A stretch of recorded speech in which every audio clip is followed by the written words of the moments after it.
Hello, everyone. Welcome back to the Who is the Mole Season 5 after show. I'm still Jamie. I am still Spencer. Said with a Yes. question mark at the end. Unsure. Um, so we're here to recap the latest round of Who is the Mole, which actually ends tonight. So just following tonight's episode, we will be doing the execution, bringing us from the top 7 to the top 6.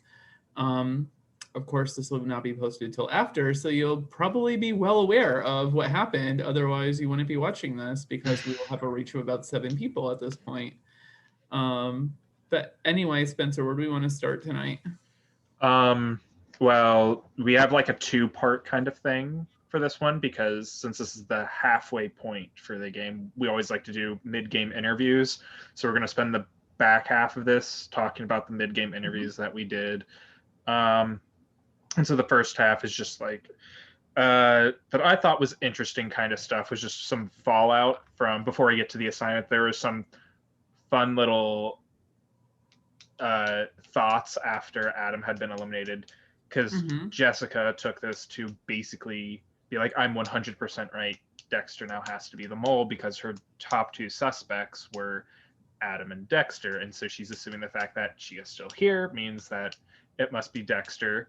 So we got to see her kind of tunneling on that. And then Shandy had, and to an extent, Victoria, but mostly Shandy, were kind of rattled a bit by Adam going Mm-hmm. because it's the assumption that Shandy is under the impression that she and Adam were focusing on the same mole on the test. So it put Shandy in a bit more of doubt about whether, is Brian actually the mole? Like maybe I'm wrong on this.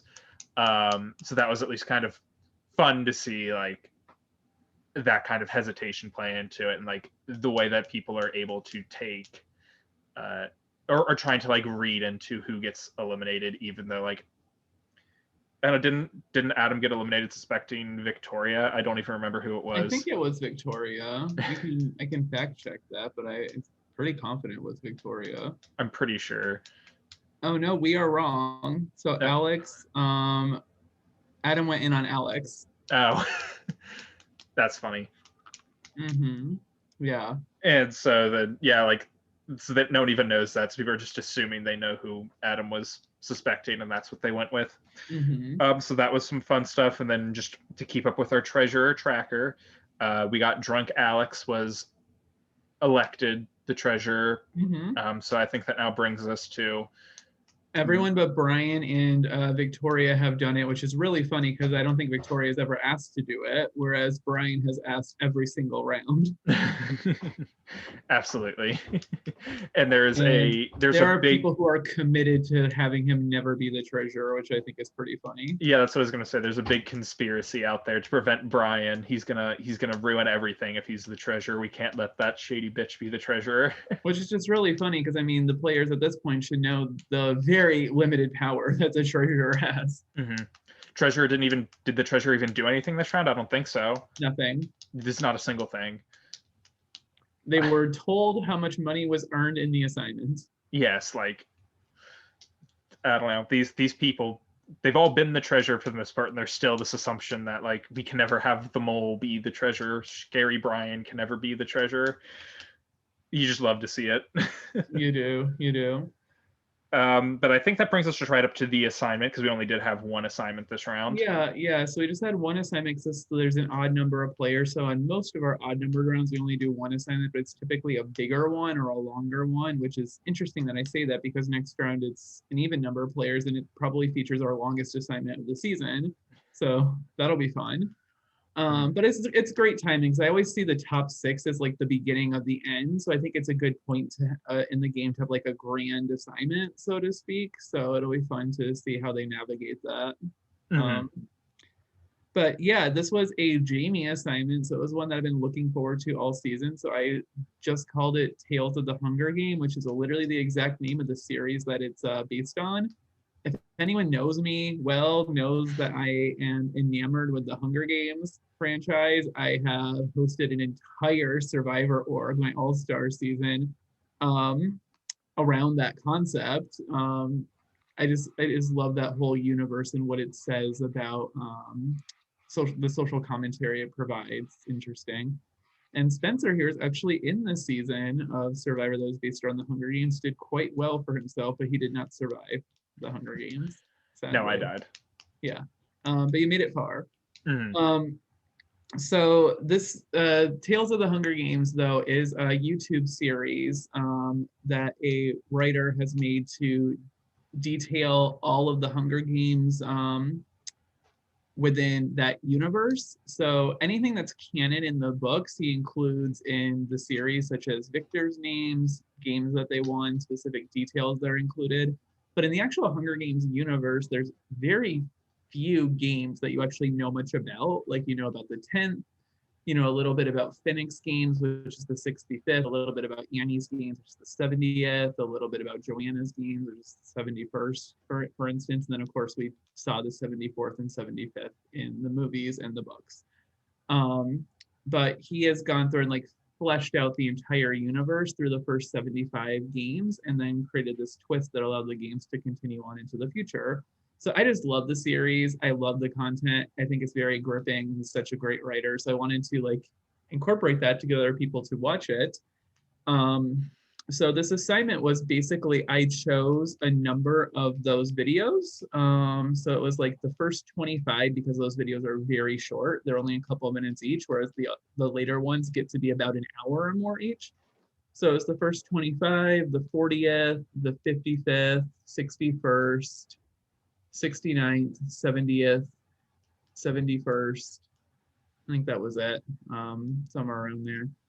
Uh, and 73rd. So basically, the players were given 2 days to watch the videos, and we told them that they could, you know, converse with one another, share notes, and we also preempted the assignment by saying that this assignment will be worth the most money of any assignment in the season by far. Which it was. It ended up being worth $42,000. And considering that most of the games are generally somewhere in the $5,000 to $10,000 range, that's a ton of money. So the hope was that they would work together to take notes and study because the after 48 hours, they had to have taken a quiz, each person, independently about the things that they had listened to. So it's important to have like notes and to be knowledgeable about everything that happened because they'll obviously get a higher score. That's all we told them at that point. After everyone took the quiz, that's when we revealed the, you know, hashtag mole twist, which made things a little more gnarly. So each person independently, without any like advice or input from the other players, had to choose which option they would like to go for between option one, play for the pot, or option two, play for a personal reward. So for option one, if you played for the pot, each answer that you gave correctly in the 20-point quiz could be worth $300. So that's you know, up to $6,000 could be earned per person if they went for the pot. But in order to secure that $300 per question, they had to then predict 1 through 7 how well they ranked on that quiz amongst the other players. So you had to either get your ranking right or be within one position. So for instance, if you got second, if you predicted that you would come in first, second, or third, that would count. So if you did that correctly, you would get $300 per the pot for each answer. If you were not correct about your ranking, but played for the pot, you would still get $100 per each answer. So it's like a consolation prize for actually trying to help the team. So if you went for a personal reward, it was a little different. So I had a list of rewards, basically from what I consider the most enticing to the least enticing, but honestly, a lot of them were pretty good. So the first one was an exemption. The second one was a freebie for 3 rounds in a row. So 1 freebie for each of the next 3 quizzes. The third was a gift card, and then depreciating amounts of freebies and penalty points from there on out. So if you went for the advantage for the personal reward, you again had to predict what placement that you had amongst the group. So, and you could be off by 1. So if you came in second and you predicted you got third, that would count. And say in that specific scenario, if you got second and predicted you got third, great, you win the reward, and the reward you get is the one that coincides with your actual placement. So for in that instance, you would have gotten one freebie for 3 rounds in a row. So players had the choice to decide which option they wanted to go for. And with that second one, if you went for a personal reward and were wrong about your ranking, you got nothing. Spencer, were you surprised at all by like the choices people made? There was I mean, we kind of like predicted that Dexter and Jessica would probably go for the pot. I don't think that was necessarily surprising. Who was the other person that went for the pot? I think wasn't it Victoria. Victoria. That one was a little. I was surprised. I just didn't know which way she would go. Yeah. But like Brian, Amanda, Shandy going for themselves is not surprising in the slightest. Yeah, Brian, Amanda, Shandy, and Alex went for the personal rewards. Yeah, that was completely expected. Worked itself out about like what we had expected. So what was interesting though is I love this assignment because at the end of the day, every single person ends up looking shady. Because what ended up happening was you have the Amanda, Alex, Brian, Shandy contingency who all went for personal rewards and sacrificed all the money. Well, that looks shady in and of itself because they all just agreed to not help the pot. And so that cost with each of those choices anywhere from $1,500 to $2,400 leaving the pot because the lowest number of correct answers was 5 with Amanda and the highest number was 8 with Alex. So that made sure that a lot of money was not going to get added to the pot. But the other 3 also look shady in their own right too, despite going for the pot because you have Victoria and Jessica who actually predicted their ranking right, or at least within one position. So they got the full $300 per question.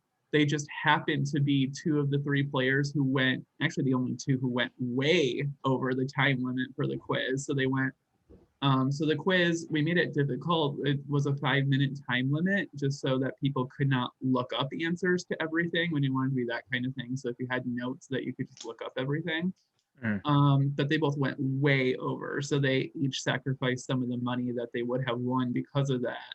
And then on the other hand, Dexter, who went for the pot and had the most money to stand to gain for the pot, got his prediction wrong. He got it way wrong. He predicted he was going to come in 6th and actually came in 2nd. So it led from him getting $2,400 to actually only getting $800 for the pot. So shadiness all around. I love that. It ended up being a fun assignment. At the end of the day, out of $42,000 that the team could have won, they earned $3,600, which is great. Love to see it. And it was funny because people were generally happy about that. Like they're celebrating. This team is willing to take any kind of money. And there's a bit of wholesomeness with that I do like. So that was interesting. The other thing that was interesting in general about the assignment was just the team's clear and present lack of ability or lack of just desire to work together in any way, shape, or form. Like, I preface this by saying, like, had the team worked together, they could have earned a lot of money by just sharing notes. That did not happen. Dexter shared his notes. That was about it. Poor Dexter narrated, basically, like all the first chunk of the videos. But that was not reciprocated at all by anyone. The closest is that Jessica found a wiki site of the series and just kind of sent the link to that. And she said she had said that's what she had used during the test to help her. So those are 2 contributions. Dexter looked over some of the videos and Jessica did some minor Googling. But I think after Shandy took the test for the assignment, she even said that she hadn't watched a second of any of the videos. And the thing that you love to see there is Shandy actually came in 3rd place after not watching a single second of videos. Guessing goes a long way in the mole. Yeah. So on the quizzes, so Amanda got 5 questions right. Victoria and Brian each got 6. Jessica and Shandy each got 7. And Alex and Dexter each got 8. And whenever there was a tie, it came down to time. So who took it the quickest. So yeah, I thought it was a fun assignment. It landed in all the ways that I wanted it to. We saw dysfunction within the team. We saw everyone looking shady. We saw Amanda, the mole literally getting the least correct answers, but no one really paying much mind to it, which was great all the way around. It was a fun assignment. Yeah. Spencer, did you think that this one landed well? Oh yeah, yeah. Beforehand it was a little like it was interesting to see how it would go, but afterwards I'm completely sold on it. I love like the whole test format and the way like the money gets allocated and stuff, and just like the free form of like the group can try to like help study for this test that they all have to take, and then no one wants to take the initiative to do it, because in the mall if you take the initiative to try to like get something together, you're not going to look shady, and everyone wants to look a little shady. Yeah, and that came up in a couple of the interviews. How people are like, I could take the lead with this, but I'm just not going to. Which is very funny to see. Yeah, that was basically that assignment. So yeah, Amanda's key role here was like purposefully getting a low score. Like she went out of her way to get a low score. So funny enough, her strategy for taking the quiz was literally just to choose option A for everything. So it just happened that that led to a score of 5, which was the lowest. So it's the lowest, so it would have added the least amount of money to the pot. But it's not so low that it's like super suspicious to most people. So it was because honestly a great place to be, because at that point she did not know part 2. Yeah. She didn't find that out until later. So she didn't know that there would be a chance for her to literally just lose everything. And just with the whole it's kind of similar with her mentality about how like her and Tom's pair like literally earned the least amount of points in that assignment, and like didn't really draw a lot of suspicion. She once again literally performed the worst on the test, and then again it doesn't really draw much suspicion, which just continues to be funny to me that like she is out here screwing things up and mauling, and just like everyone's tunneled on who they want to suspect. And Spencer, maybe that's actually a good lead into the Legion of Shandies and just what that brought up for everyone.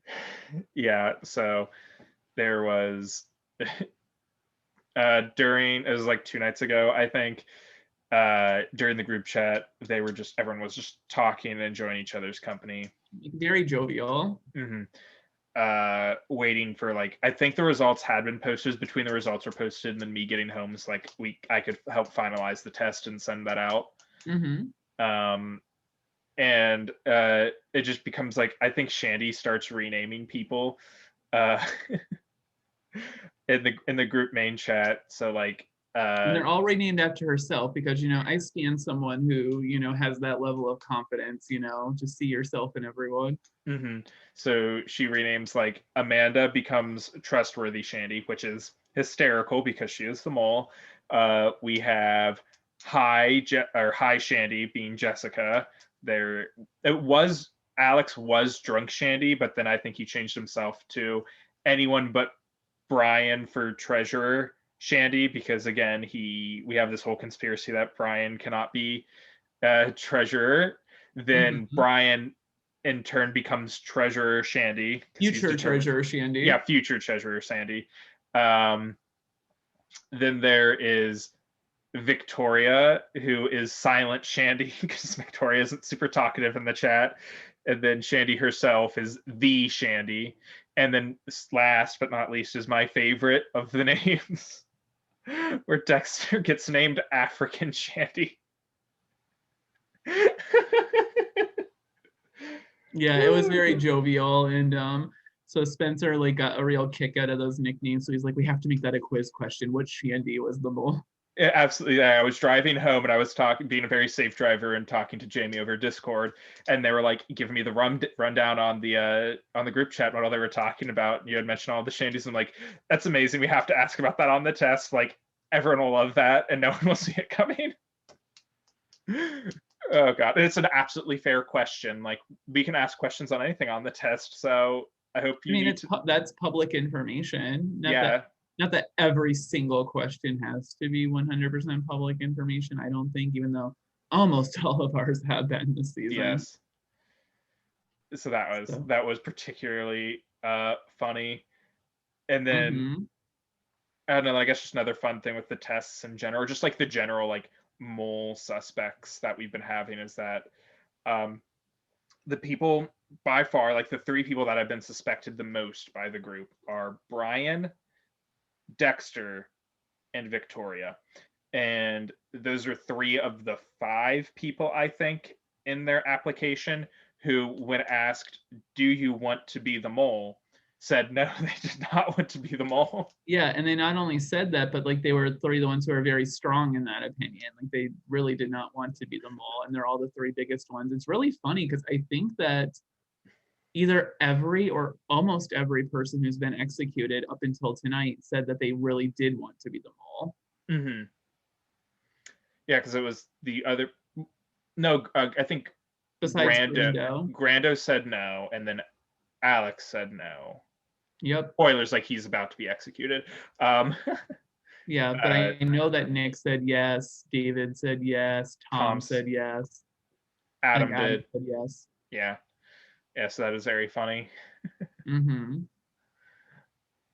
Maybe I don't know, maybe one season we should do something where we like just make that public info at one point, like because I think there's a season of Belgium where they divide the group first along one that in line. Belgian Mole in the reboot. That was at the very first assignment. That's how they were divided into the two teams. Yeah, that would be funny to do. Just to like see people try to like read something into that. And I guess I won't give the spoiler alert there in case people haven't seen the season yet. We'll be hush. Mole was in.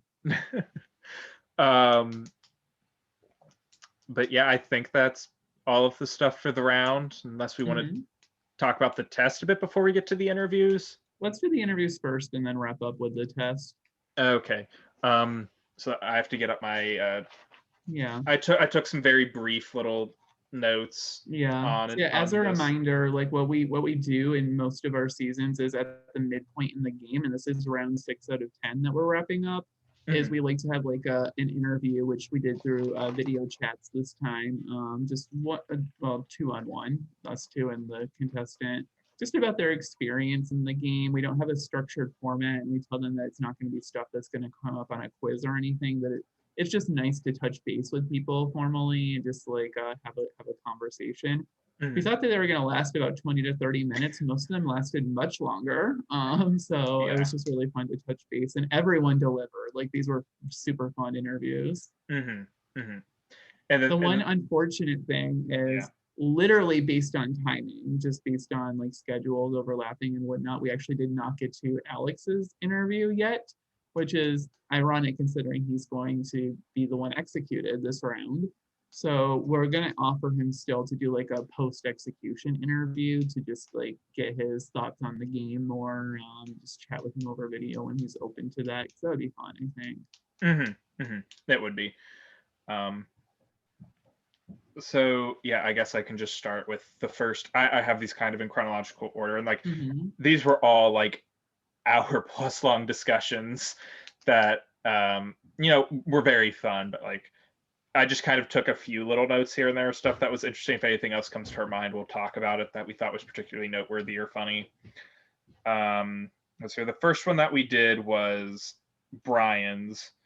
And let's see, the first thing that I have written down is Brian drags Amanda a lot. So I guess what was it, Brian? Because like he kept like saying that like how much money Amanda has earned for the pot, and like how he doesn't suspect Amanda is the mole. If she's the mole, then she should know that she's supposed to lose money. Which again, that's ironic because she has lost a lot of money. Yeah, again, I'm still very curious, like what money has she earned? I guess it's just if we're looking solely at like code name, or if it's really True Colors, like True Colors, I would say is the real one instance where that she earned money. Yeah, which is pretty intentional, because even like we talked about in our last video, the last assignment, like it wasn't that she helped the team get money per se. Yes, in the grand scheme of things she did, but the team was going to get the money for that assignment for Spyfall anyway. Oh yeah, so it was more that it was a cover for her. So but apparently it worked for some people, which is pretty cool. And like maybe the other thing for Brian in specific too is because during Whodunit, Amanda knew what the answer was, and she was the one going after Brian, being like, I know you're the killer, I'm going to try to figure out like what your combination is. So maybe to Brian in particular, that really comes off as like Amanda's playing for the pot here, and she's like, if she were the mole, she would just let me get away with it. But she would have sacrificed that money in a heartbeat. Oh yeah. So that which is great. So like something that we can talk when we get to Dexter, actually, but there's so many connections between these ideas. Mm-hmm. is that Amanda has put herself in the position through her strategy as the mole of like anytime that there is an advantage on offer, she is willing to go for it, whether she gets it or not. So like, really trying in Spyfall, like, trying to go for the exemption in the first round as well. Mm-hmm. Being in a team that took an advantage in Deal or No Deal or Deal. No Deal. Yeah. This round playing for herself. So like, that is a mole move, but to an extent, like if you're consistently doing it, like you can look like that like worried player. Mm-hmm. Mm-hmm. So only Dexter so far has caught on to that as like a mole move. Mm-hmm. Yeah. Which is funny that you mentioned that because we had asked Brian, like, who does he think that like the group suspects? Yeah. And Brian, kind of correctly, thinks that a lot of people suspect Dexter. Mm-hmm. So at least that was a correct read. He's and for a season connection, that's gonna get in a little tidbit. Mm-hmm. I love Amanda going for the advantages so much because it's so juxtaposed with season 3 Mole and hero of my heart, Alex, who he never went for advantages. In fact, like he thinks he was very anti-advantages as a mole. So like it's just interesting seeing that dichotomy. Yeah, he thought it'd be too mean too.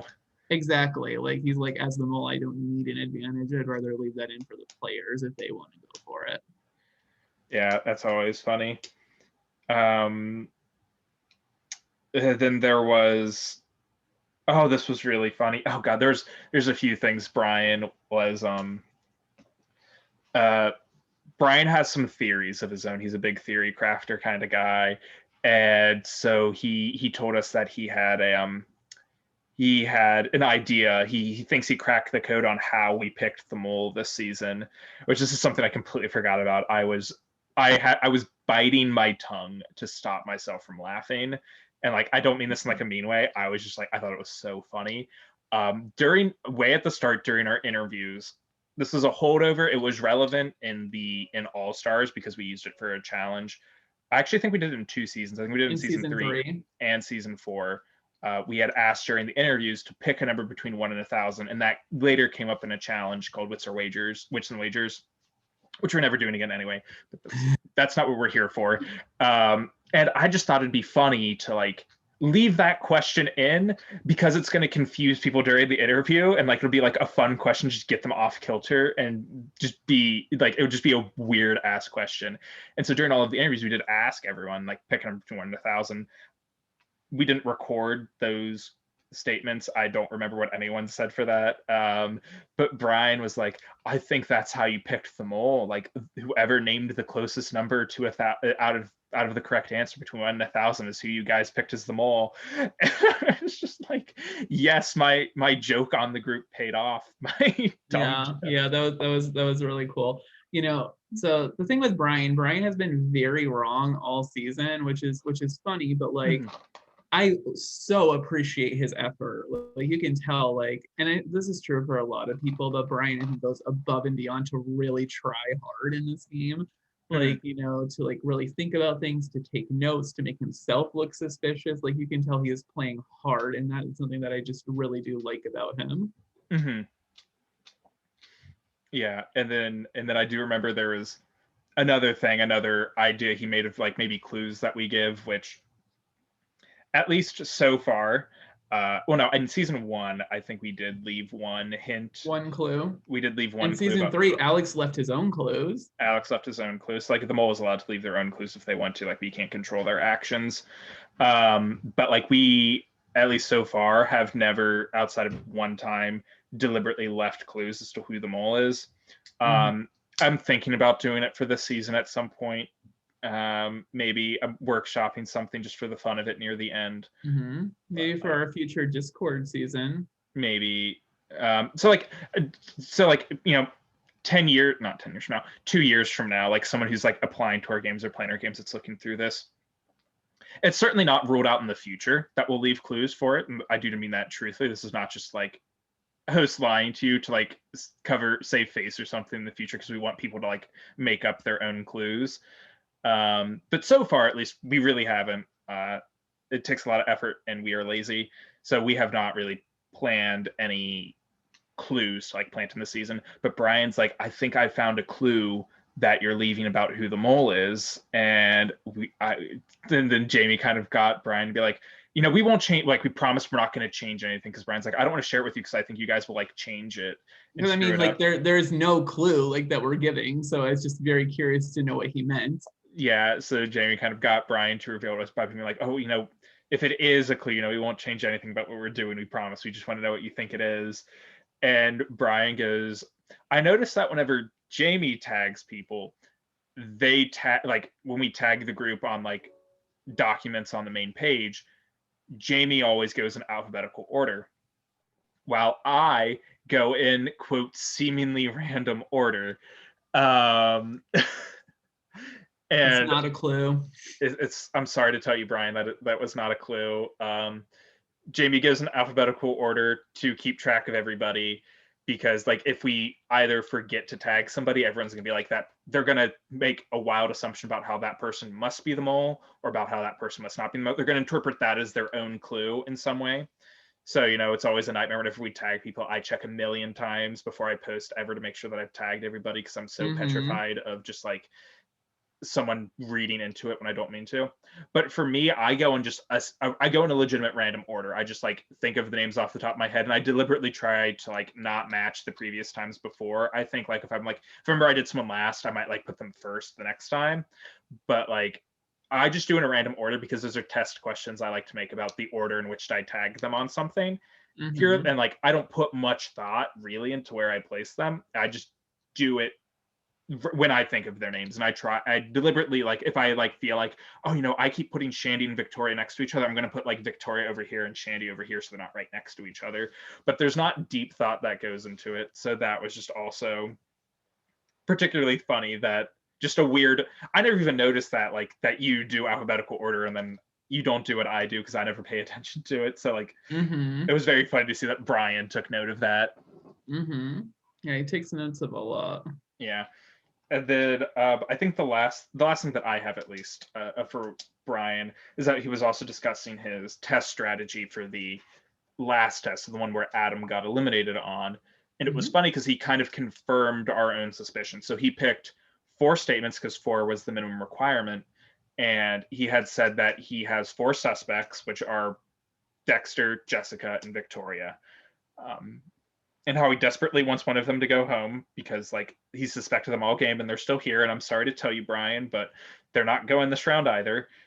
Not only are they not going this round, but those 3 were the 3 highest scores.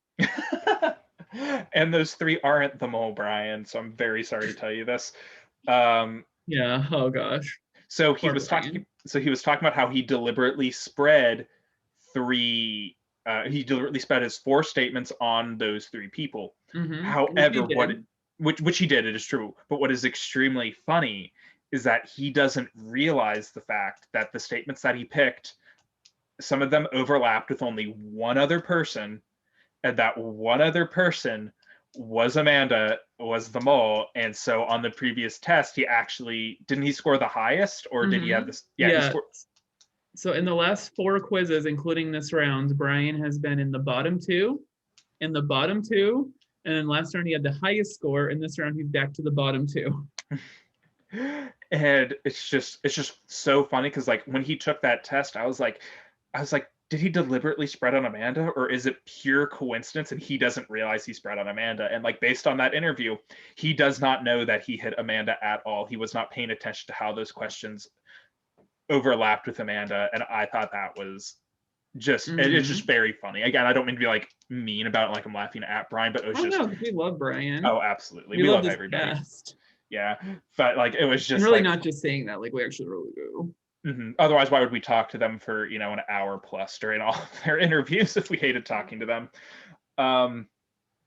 So that was just like funny to see too, because I think a lot of the cast is like that. Like they have their people they're hitting, and they keep hitting the mole because Jessica's also very much like that. She thinks, we'll get to her in a second, but she thinks it's Dexter, so convinced that it's Dexter, and doesn't realize whenever she's like happens to be overlapping with Amanda. After the first test was the only time she deliberately hit Amanda. So every time after that, it really hasn't been deliberate whenever she does score on Amanda.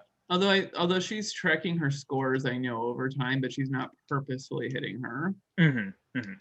All right, so give us our next person, Spencer. Else soon, like our loyal viewers are going to have to choose between watching our video or watching all of Titanic.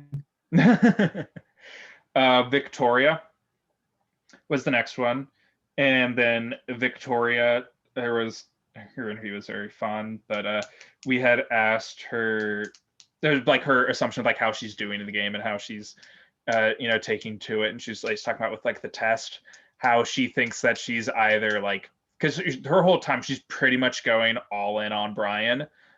She thinks Brian. She has voted for Brian on every single quiz, and she's the only person who can say that they've only voted for one person in the whole game.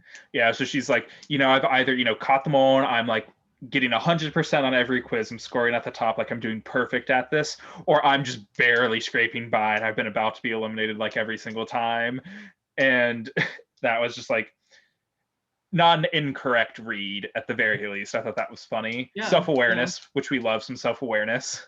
We do. I love Victoria's presence in the game. Like she is so great. It's so funny that she comes off to others as so shady, despite actively being the most pro pop person, I would argue. Yes, it was very funny that like she is so suspected, because we even asked her like, do you think that you'll be suspected by the group? Like, do you think the group suspects you at all? And she doesn't think so. She doesn't think anyone suspects her. And that's wrong, at this point. But you know, it's just really funny. A different thing that happened was I was like, because she's basically like all in on Brian, and I was like, hypothetically, let's say that Brian isn't the mole and Brian actually gets eliminated at this next execution. Who do you go to next? Like, what do you do? What's your reaction? Like, who do you start to suspect after that? Because I don't really know who her second suspect is. And it was very funny to learn that Victoria also doesn't know who her second suspect is. Yeah, she's like, I don't know, because it has to be Brian. She like kept being like, like maybe it could be like Dexter, and maybe it could be like, I don't think it's Shandy, like maybe it could be Jessica, but it's like, but like it has to be Brian. Like it has to be Brian. Yeah. Which I just thought was so, I loved that. Like she's so convinced. So when either she gets eliminated, and so many times now she is like so close to like seeing like Brian get a red screen, and it's just not happened. That's just really funny. That is truly amazing.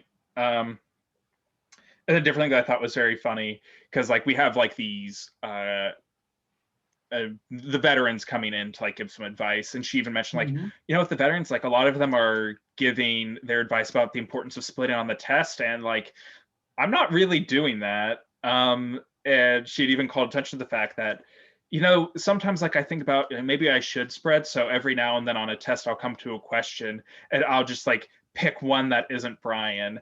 And I love that. I was like, the audacity of this woman. She is not deliberately spreading her answers. She is picking Brian as an answer, or she is just picking some random option that isn't Brian. There is no rhyme or reason into who she hits whenever she is not hitting Brian. It'll generally be like one question per quiz, not Brian. It's one or two at most that she doesn't pick for Brian, and it's just. But hey, it's got her this far, so it has, and she. Oddly enough, she does usually hit Amanda with the question she randomly throws off, I think, because that's what she did with this most recent one. She picked 7 statements for this test. One of them did not hit Brian, and that one happened to hit Amanda. And again, it's not really purposeful. I think it just happens to hit her on the ones that she chooses to not put on Brian, which, more power to her. We support it. We stand. At least it was nice to learn, because like if you look at her test, like I know on quiz 3 she got 15 out of 15 on Brian, but on like some of the other quizzes, it's like she has most of her score on Brian, but like 1 or 2 that aren't, like 13s and 14s, or like on the previous I think on the previous one she actually went all in on Brian again. But like it's nice to know that when she doesn't go all in on Brian, it is deliberate. It's not like that she misclicked, misread the clue, didn't take proper notes. It's deliberate. There's just no rhyme or reason into who she is hitting, but it is deliberately not hitting Brian. As very much a side note, I do want to say something that I really appreciate about this cast, besides them all like being lovely and likable, is like I do see every single person who's here as someone who's playing hard, and like everyone left really wants to win. I don't know if that's Mhm. your interpretation, Spencer, but I definitely get that. I mean, Oh some are yeah. more wrong than others, but like they're all like really trying very hard. Yeah, there's a lot of effort. They certainly get an A for effort. I'm sorry, I love you guys. I'm not trying to be the bitchy host. It's just who I am as a Oh, person. oh, so yeah, it's just natural. Gosh. So do you want to go to the next person then? Yeah, I think that's all I had on Victoria. Yeah. So the next one was Shandy. Oh my god, I love Oh my Shandy. gosh. She can talk. Shandy is a constellation unto herself. Like, oh my gosh. She is so much fun to talk to. I mean, it was great because like when we got on there, and like the first question we always kind of asked her was like, how are you enjoying your game, your thoughts, like just like general impressions, and she was like, oh my god, this is the most fun I've ever had. This is like the most fun in my whole life. You should literally charge people for doing this. Why are you doing this for free? And I was like, oh, that's music to my ears. I should be making a profit off of this. Yeah, she has so much energy and personality. Like I feel like she's someone who would translate very well into like a Discord version with video chats or even a live version because she just has a lot of energy. hmm hmm Yeah, and so that was just it was I was very I love the fact. I mean, everyone has really loved the game. At least that's always very nice to hear. But like Shandy was going so over the top with how much she loved the game, and it touched me. I felt appreciated. um, uh, God, it's funny because like she did talk so much, but I also don't really have that many detailed notes on what she Hmm. said. Because we also did kind of get off topic a lot. Yes, that And happens pretty easily with Shandy. So I have that she loves all of the assignments. I know that she had, see if I can remember it. She had mentioned in specific, she's like, oh my god, I love all the assignments. Like, there's such a good variety. I really love them. And then like Who Done It, like I hated Who Done It, but I loved Who Done It because it was like she was like, it was terrible to play, and we were all just like it was fun, but like we were just so angry and heated at each other, and there's just so much discussion back and forth about like who the murderer is, and she was like, it was just like hell to be going through, but it was so much fun. Which I'm surprised at how much that actually kind of became like a bit of a through line through all of the interviews, is that Who Done It in specific really got called out as like a standout, which Which is really surprised funny me. because that's the assignment I wasn't even here for. Yes.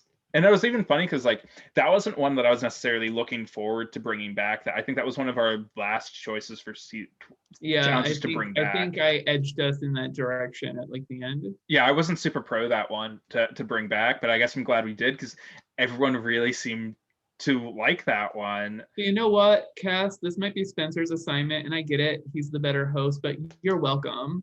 You're welcome for encouraging us to bring that back. Yes, this was on record. Jamie was the one that did pick this one to come back. This was a Jamie choice. It was my assignment last time, but Jamie brought it to this season.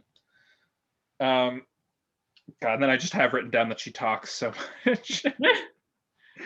So, But we I love mean, it. I don't know how much this came up in the interview, but something that is showing up on her quiz is, Shandy is very much in the Brian is the mole camp.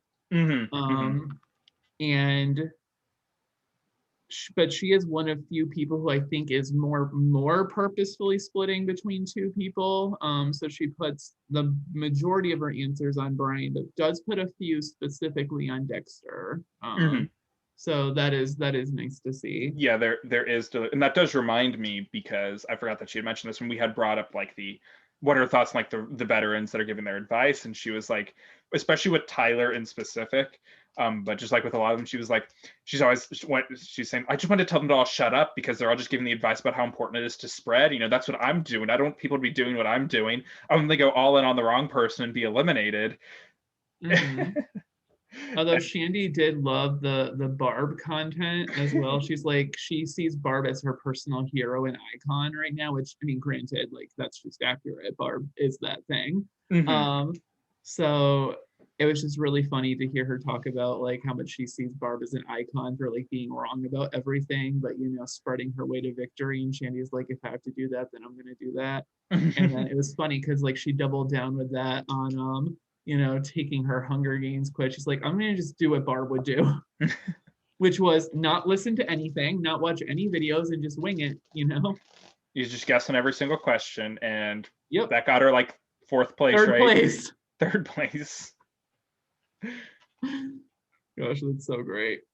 But she did also say in that interview is like she wanted to start talking to more people. And that's what directly led to her like having the whole party in the group chat and naming everyone after herself. So like oh yeah. So that was like a good prelude to that. And I do like that, it's that bold energy of like, I need to talk to more people instead of doing that one-on-one. She just like instigates like the giant group chat. It's helpful because it means we can ask questions about it. Yeah, exactly. So thank you, Shandy. This was really funny. I forgot about this. God, I'm so glad I took these notes. But we had asked her again, like, do you think people suspect you?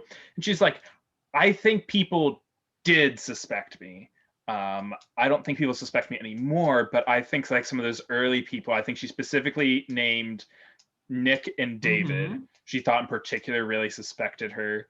And she was very proud of the fact that she thinks that they suspected her and took the test focusing on her and got eliminated as the result. So I was like, oh my God, an icon. Just like she's out here trying to get people eliminated. You love to see it.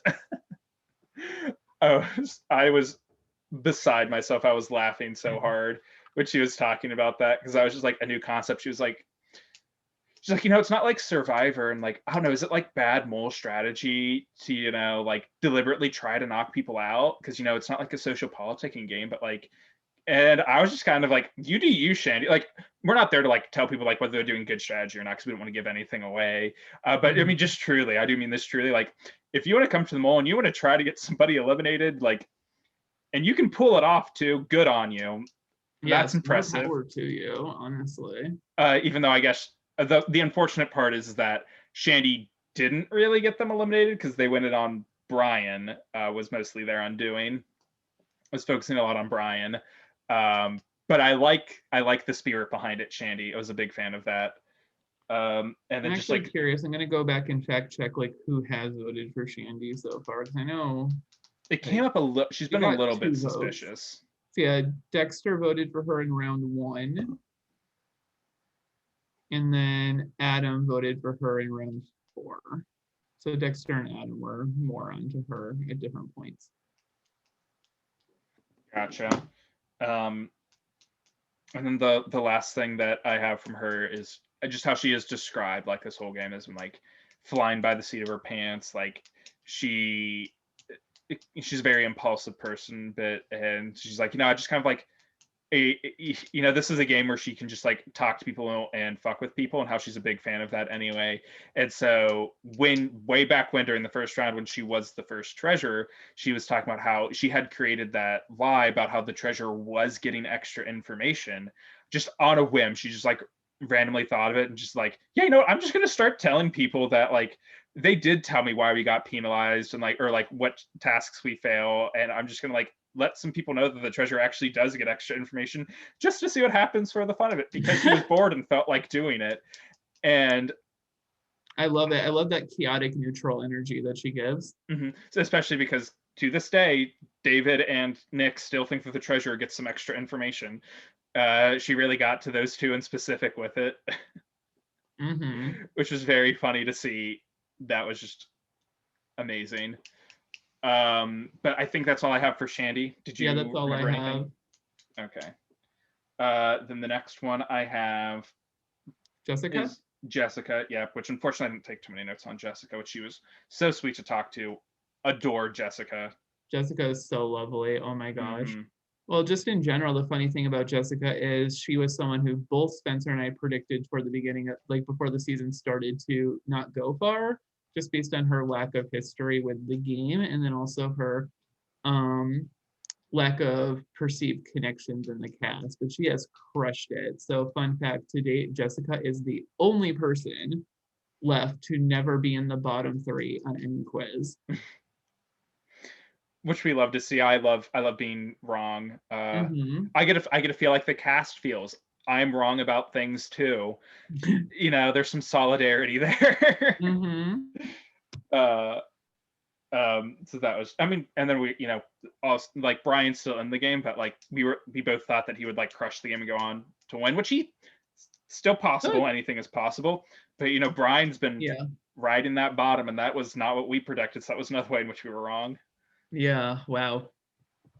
But let's see. For Jessica, I'd had that she was very sad to see Grando be the first person eliminated, which I love that she prefaced this because she knows Grando, and because she knows Grando, she knew he wasn't the mole. Like, she was so convinced that like Grando wouldn't be talking to me like this. So I was sad to see him go because that's somebody I already didn't suspect anyway, and that's That just was like so funny because she then clarified she wasn't sad because he was eliminated because she was sad for him. She was sad for her because it made it like winning made winning harder for her. Yeah, she wanted someone she suspected to go instead of someone she didn't suspect at all. And then we kind of called her out on that. She's like, I mean, I was sad to see him go too. Like, I was sad for him because I do like Grando. She's like, it was 50-50. We're like, sure, Jessica. That was great, especially because she was so genuinely sweet. So like to hear that as like the start of the interview was awesome. Yeah, that was very funny.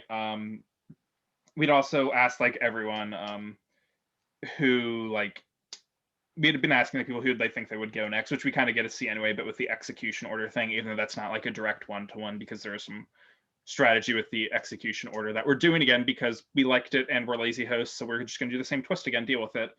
And she had said that Alex would be the next person eliminated. I can't remember, which was a correct read, you know, good on her. Jessica just proves that she is very observant and very like capable in this game. But do you remember why she said that she thought Alex would go? I can't remember exactly. Actually, I don't remember explicitly. I think part of it is just like knowing people's connections with one another. Part of it, I think, is the notes thing. That's what I think is really funny. I remember, right? She doesn't think Alex takes any notes. Yeah. But I think that she also thinks that the women are killing the game, which is not completely inaccurate, but I mean, it's different than what she thinks. Yeah. She thinks that which there's kind of divide. Like, there's division among the group. Like the people that suspect a male as the mole, which is think that like all of the women are like on the men, and like the men that suspect the women think that all of the men are on the women. So it's very funny that we've kind of had this gender breakdown a bit in the game in a weird kind of way that's kind of come through a bit in this interview, because Jessica is like, oh my god, I love that the women are all killing it. Yeah. And like I think that we're all on to like Dexter or maybe Brian as the mole. Yeah, and can I share a little bit about, I feel like we've just been integrating these into talking about the interviews because they are connected with strategy, but can I share a little bit about her quiz? Sure. So Jessica did put every question on Dexter, which, you know, is probably not the best overall strategy at this point in the game. So that did give her a reasonably low score on Amanda, but there were a few just natural overlaps between Dexter and Amanda this time, so she did get lucky in that regard. But the one thing I can credit Jessica for really is that there was just, so it's mole statements, so there's different clusters of statements. So for instance, you know, the mole got 5 questions right in the challenge, the mole got 6 right, 7 right, 8 right. So most of the answers that you can pick do overlap with a couple of people, and you can know that they overlap with a couple of people. But there was one cluster of statements that for every answer, no matter which one you picked, it only hit one person. And she didn't choose any of those, which I think is the correct thing to do, because for adding 1 point to one person, you are subtracting a point from 6 other people. So, you know, she didn't fall into that trap. So that was a good thing. Yes, yeah. And then I also did like with Jessica and her, she talked about her note taking a bit, about how she was like, you know, I did get some, because she's kind of friends with Ian, or talked to Ian, who's from our all-stars in our first season, and Ian did give her the Mhm. advice that like take notes on anything that you see because that quiz will cover we will ask you about anything. And Mhm. so she was like, so she's talking about her spreadsheet. She's like, I've taken notes on everything possible. And she was like, for the past few tests, actually, like I have had notes on every single thing you've asked about. I've not been caught off guard by any of these questions. Mhm. Which I was like, oh, crush it, you go, girl. And like we mentioned before, like when she'll call us out on something like, oh, I know you're going to ask about this on the test. I'm already taking notes on it. Mhm. Yeah, she's going hard. I would not be surprised if she sticks around for a while more, even though she's not correct about the mole as of now. Mhm, mhm. The unfortunate thing for Jessica with that is the most likely person to be in the finals at this point is Dexter, who is Mhm. her biggest suspect. So the chances of her shifting and figuring it out are actually quite small, I'd say, at this point, unfortunately. Yeah, there's a very easy path for Jessica to go potentially even to the end, be a finalist in this game, but I don't see a super reasonable path, a super likely path of her being the winner. I would love to see that. I mean, I Yes. would be happy with anyone winning, but I Mhm, would love to see her just like turn that around and like actually figure it out. But I mhm. do think that that would take something radical happening. Absolutely. Absolutely. Um, let's see here. What else did I have on her? She had said that Shandy was her number two suspect. I asked because she's so in on like Dexter. And it took her a while to like narrow down a number two as well. She's like, but it has to be Dexter. So She was like, she's because like, she it is Dexter, but if it's not Dexter, even though it is Dexter, then it's mhm. Shandy. And then but the whole time when she was saying it's Shandy, she was like, but it's not Shandy. Like I think Shandy's trying too hard. I think she's a try hard mole. I think she just wants us to suspect her. But like I guess if it isn't Dexter, then I guess maybe it actually is Shandy. Mm-hmm. And that was funny to see. Yeah, that was great.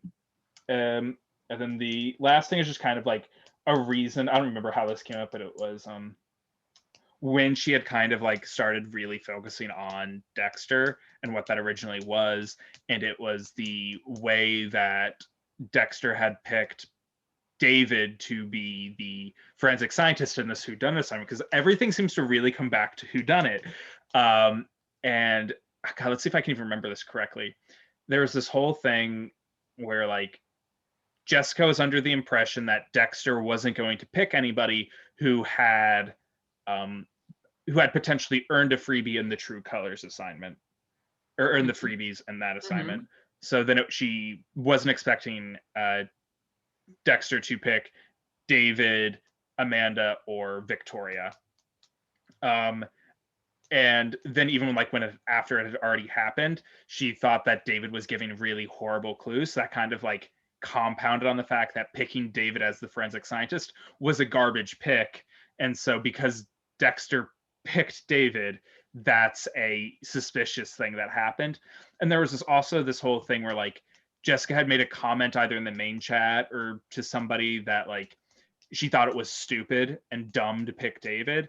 And like it kind of got to Dexter somehow, that Dexter thought that like Jessica hates David and was super pissed about this. So then Dexter like went to her and like apologized about the whole thing. And like she just found like the whole thing very weird and suspicious. And so I thought that was a very like elaborate and kind of funny story about how she came to her aha moment of Mm-hmm. Dexter is actually the mole.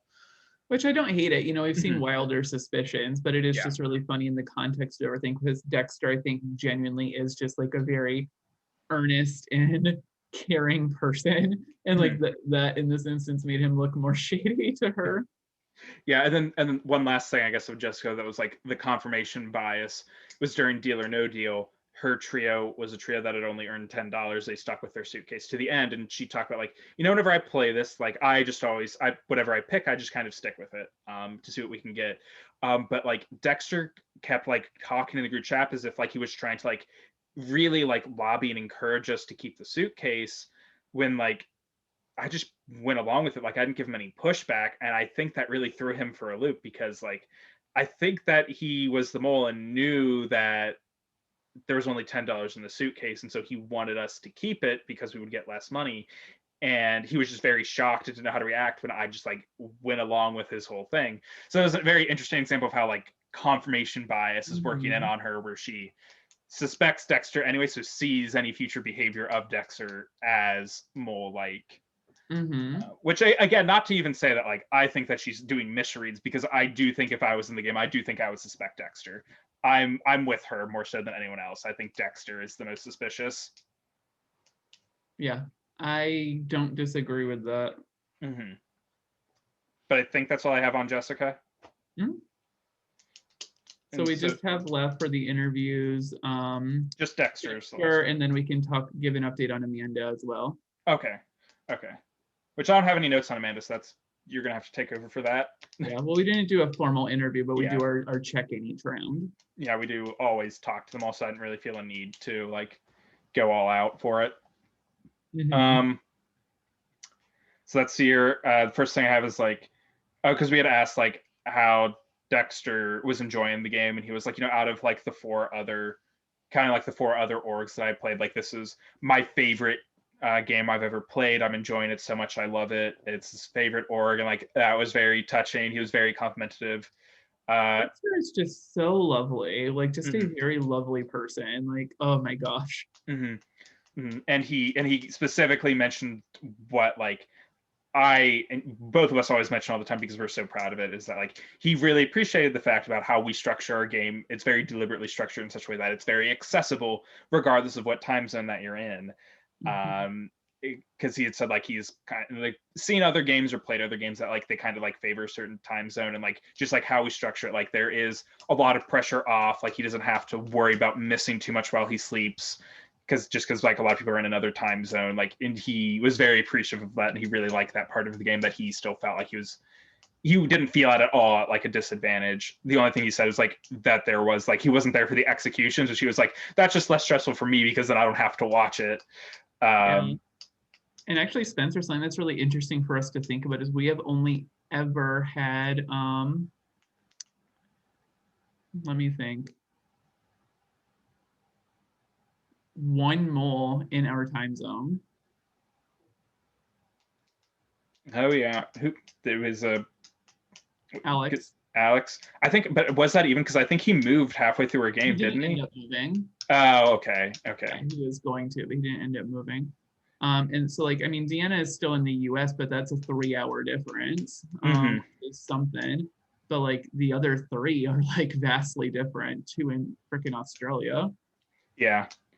And as of right now, obviously anything can happen, but it does look like we are on track to have Dexter win. So we'll have our South African winner. Yeah, like if I were a betting man right now, like I'm betting on Dexter to win. Because like as we'll go over this, he's like, I don't think we've actually specifically acknowledged this yet in this video, but yes, Dexter did vote correctly for the mole. Oh yeah, so first times anyone's done it. So but we do there. It's funny because at first I thought like Dexter has switched to Amanda. Dexter's now clamped on. He has found them all, and he's going to stick with it. Like Amanda's going to be his number 1, and Victoria's going to be his number 2. Which this will kind of relates to the interview, but kind of not, because it comes up. He was talking to Alex. He's very close with Alex. He did tell Alex like, oh, after you take your test, because I don't want to screw up whatever test strategy you have, but I have some important information. I had a revelation. And because it was like by following the money, so like because he does the follow the money strategy of like he sees how much money each person's individually detailed notes brought in. Yeah, it's very detailed notes. And so he was looking over the whole game, and I was sitting here thinking like, oh no, he has discovered that Amanda has earned no money for the pot pretty much, and that Amanda must be the mole, and he's just about to freely give that information to Alex. He's going to compromise his win right now by just sharing that information. And during our interview, it came up that actually, looking over the follow the money chart that he has, Shandy has apparently never, in any sort of individual based assignment, in any chance where she as an individual could earn money, she has not earned any money at all. Which I was just like, I literally like, I was like I reacted to it. I hope you didn't read into it, but like during the interview, because it was like a Facebook video call, I reacted to it. I'm stone cold. I show nothing to anyone. Because I thought for certain he was going to mention like call it Amanda by name, but like, oh yeah, Amanda's like the mole. Like I've had this revelation. He's like, I didn't take Shandy. I didn't really focus on Shandy on the test at all, but like it might be Shandy. like, oh my God, it actually could be Shandy as the mole. So now, like, even during the interview, he mentions like suspecting his number one suspect up till now was Victoria. His number two was Amanda, and I guess number three was Shandy. So now it's kind of like it's a bit more compromised about like, even though Yeah. right now he went on the test mainly on Amanda, I'm not sold that it's going to stay that way. I am genuinely intrigued what's going to happen with Dexter after this execution, though, because Alex hasn't been as vocal with Dexter about who he suspects, but Dexter has been very vocal that he thinks it's Amanda or Victoria. So logically, Dexter might be very confused when Alex gets eliminated because he could maybe presume like Alex should have been voting for Victoria and Amanda. Mm-hmm. So I don't know. It might push him in the Shandy camp. I don't know. I'm very intrigued. Mm-hmm. Yeah. So the game is still wide open. So that was very fascinating to see. Mm-hmm. Let's see here. Another thing I've written down is again Who Done It. He talked about how his favorite assignment that had happened was Who Done It, because he was in the accomplished role, and that was one that he like felt the most attached to. And he even described it like the whole thing's like he felt, even though it was online, he felt like it was an assignment he was playing in real life. It's just like how invested he was in it and all of the emotions out into it because he was the accomplice. And so he was talking about, you know, how like his main strategy the whole time is because like after the first day, like Amanda figured it out. He doesn't know that Amanda knew the answer already, but he was like, oh, Amanda just figured out. She noticed the stuff that I noticed about Brian being suspicious, and so Amanda caught on to it. And so I spent so much time just delaying Amanda's guess and trying to like push her deliberately off onto anything that I could. And how like he'd spent so much time doing that. And then 44 hours into the assignment, like they're getting close to the end of it, Brian just like gives up and tells Amanda to make her guess, which is the correct guess. And how he's just like, he's like, I was like this watching it happen. Or like hands in his face, just like so exhausted and disgusted. And so he makes his last ditch effort just to be like, I don't want Amanda to have that offer. I'm going to screw her over. I'm going to screw Brian over. I'm just going to make the guess. That is so funny how that worked out. Mm-hmm. Mm-hmm. Yeah, So, Dexter, everyone had a great interview. Dexter's interview was particularly great. It lasted a very long time. which isn't surprising, but whatever. No. And then so that was just always very nice to hear. And like the last thing I have from Dexter written down at least was about like when he was going over like his follow the money thing, which I thought was interesting, he had even pointed out the fact that Victoria, which I think this might have been why he switched. I think this most recent assignment was a big part of why he switched from Victoria number one to Amanda number one. And it's because like even on his follow the money chart, Victoria has actually earned a lot of money for the pot in an individualized sense. Like when it comes down to just Victoria, she's actually kind of pro pot, which is again funny because it validates what Jamie and I have been saying about Victoria, that like even though like I agree with the group and I feel like I would suspect Victoria for no good reason, but like Other as than she's more host, quiet. yeah, but like as host, like looking at it, I can't point to something Victoria has done that's suspicious. And so that Dexter like went down to his charts and is like, why do I suspect Victoria? And he just kept saying that like it is a lot of like emotional kind of thing. Like she's quiet and she's acting suspicious, but like there's nothing concrete. There's no like proof of something that she's done that is mole like. So it was funny to hear Dexter in specific mention that too. Yeah. But for Amanda, what he said that like got him on Amanda is that way back in the first round, which is funny that it was the herd mentality assignment that she and Tom had earned the least amount of money for the pot. They only got one question right, earned 1 point.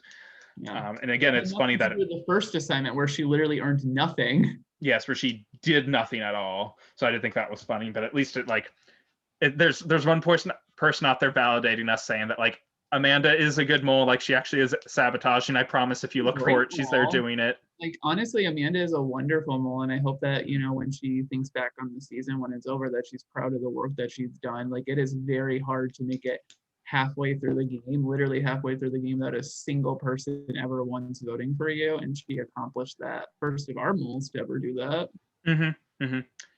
By far the longest a mole has gone without ever being named on a test. Not even it's the only one to not be named on the first quiz. I think Crystal Earl the voted second for best. Crystal on the first quiz. Oh, was it the first one? Oh, okay. Yeah. And that was it. Never again, but just that one. I thought he did the second one, but yeah, whatever. Mhm. So yeah, it is very impressive for Amanda for sure. But that I think that's all I have on Dexter, unless you had something else you wanted to mention. Well, that's it. That's it. I know this is a very long video already. Yeah, and I'm sorry that you have to listen to me mostly rambling. Yeah. I hope you like the sound of my voice. I mean, I talked about the assignment like forever. But did you have? Let's do a quick update on Amanda. So we didn't do a formal interview with her, but we do just like checkups with her at the start of every round, just to like give her brief notes. Generally, not a lot of notes, but just brief notes on what to expect for the round. She doesn't ever really get insider information what other people are doing or how other people are strategizing, but we will tell her like what the assignment is generally going to look like, and if she wants to like discuss it with us, then she can do that. That's kind of how we orient to it. Yeah, we don't really give insider information, but so we had that, and yeah, Amanda, I just think is still crushing it. Like she is such a fun mole to have. Something that I love about our moles in general is that each one brings their own personality and their own flair to the role. Like Amanda really has leaned hard into that like trustworthy mole. Like a lot of people, it's so interesting. Like she's just completely written off to a lot of people because she just comes off as so genuine and so caring. So much so that like I think that she was discussed the least in everyone's interviews. Like Dexter talked about her, but I think she was very rarely name dropped at all in other people's interviews, which is just fascinating to me because she has helped the pot in very minimal instances, and like certainly the instances where she has helped the pot stand out, but those are actually very circumstantial, which is super funny. Yeah, I think she's crushing it. I hope that she's proud of herself. I love her energy that she has in the group, and I'm excited to see how she continues on, especially some of the assignments coming up where they'll give her some ability to be a little bit more dramatic. I guess I'll use that word. We'll see. Yeah, and it is funny because, with the exception of maybe Dexter, she could really just screw up these next few assignments. And for the most part, I don't think it would change anyone's suspicions except for Dexter's. I think it would only harden Dexter's, but I don't think anyone else, like at this point, barring like someone's number one suspect being eliminated and then she does something suspicious. Like it's so fascinating where we're at in the game. Yeah, that's just a little update on Amanda. But yeah, Spencer, what do we want to wrap up with? Well, I don't think we really need to get into the test because I don't think it was a super interesting test this time. We talked a lot about it already. Yeah, like bits and pieces. Just wasn't like a formal like whole thing. Plus, like when this comes out anyway, they'll see all of the disgusting charts we have. Do we need to talk about it?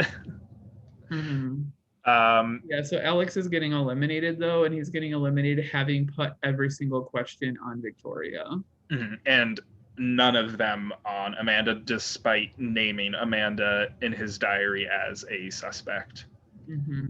So it's sad to see Alex go. Alex is wonderful. So you know, Alex was the mole in the one mole org that I actually won. So I definitely have like a connection to him there, which feels special. So I was very happy to have him this season. I know I believe he really enjoyed himself. So you know, it was just nice to have him part of like the Who is the Mole family now. So yeah, we have wanted to host him for a while, so I'm glad he did get to play and host. And I don't know, hopefully he will do the post-game interview because I still desperately do want to have the interview with him. It would be a lot of fun. And then I guess what I just realized, even though the group will be very sad to miss drunk Alex make his appearances, he had some great confessionals along the way. But I do think he does get the distinction of now the first treasurer to be eliminated. Yeah, I think so. I think that's the case. And two other notes on his elimination that I have to put out there. One of them that's very sad is that so in the Tales of the Hunger Game assignment, Alex actually scored best. So he had the highest, the best ranking of anyone. So that means that he was eligible to get the exemption this round. He just did not have faith that he had done that well. So he did not. So he guessed that his ranking was much lower. So he did not win the exemption. So, but there's a reality out there where Alex could have won an exemption this round, which that's pretty sad for him for sure. Mm-hmm. The other Mm-hmm. thing that's interesting is I have it on good faith now that Amanda Renee, our reigning mole champion, strongly has suspected Alex this whole game. So I'm very intrigued to see where she defers her opinion to once he leaves. I'd love to know that too. Yes. Yeah. But that's about all I got, Spencer. Yeah, I think so. I think it's unfortunately time to execute Alex and Yeah. see everyone for the next round. We got 2 exciting assignments next round. Mhm. One I will love, it'll take forever, but I love the assignment. The other one I'm a little worried about just because it's a new assignment. Yeah, the other one, the one that's returning is one that I am definitely proud of because that's one of the ones that took me so long to figure out the logistics for last season. So I'm excited to see that play out again Mm-hmm. because it did work so well for All Stars. Yes. But yeah, we will see everyone, our 6 or 7 loyal viewers, in the next one. All right. Signing off. Bye.